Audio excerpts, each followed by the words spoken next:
ایک استاد تھا، وہ اکثر اپنے شاگردوں سے کہا کرتا تھا کہ یہ دین بڑا قیمتی ہے۔ ایک روز ایک طالب علم کا جوتا پھٹ گیا۔ وہ موچی کے پاس گیا اور کہا، میرا جوتا مرمت کر دو، اس کے بدلے میں تمہیں دین کا ایک مسئلہ بتاؤں گا۔ موچی نے کہا، اپنا مسئلہ رکھ اپنے پاس، مجھے پیسے دے۔ طالب علم نے کہا، میرے پاس پیسے تو نہیں ہیں۔ موچی کسی صورت نہ مانا اور بغیر پیسے کے جوتا مرمت نہ کیا۔ طالب علم اپنے استاد کے پاس گیا اور سارا واقعہ سنا کر کہا، لوگوں کے نزدیک دین کی قیمت کچھ بھی نہیں۔ استاد عقل مند تھا۔ طالب علم سے کہا، اچھا تم ایسا کرو، میں تمہیں ایک موتی دیتا ہوں، تم سبزی منڈی جا کر اس کی قیمت معلوم کرو۔ وہ طالب علم موتی لے کر سبزی منڈی پہنچا اور ایک سبزی فروش سے کہا، اس موتی کی قیمت لگاؤ۔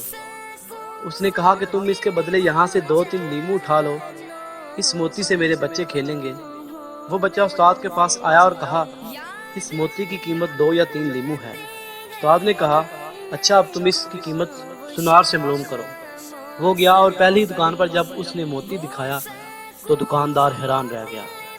اس نے کہا، اگر تم میری پوری دکان بھی لے لو تو بھی اس موتی کی قیمت پوری نہیں ہوگی۔ طالب علم نے اپنے استاد کے پاس آ کر ماجرا سنایا۔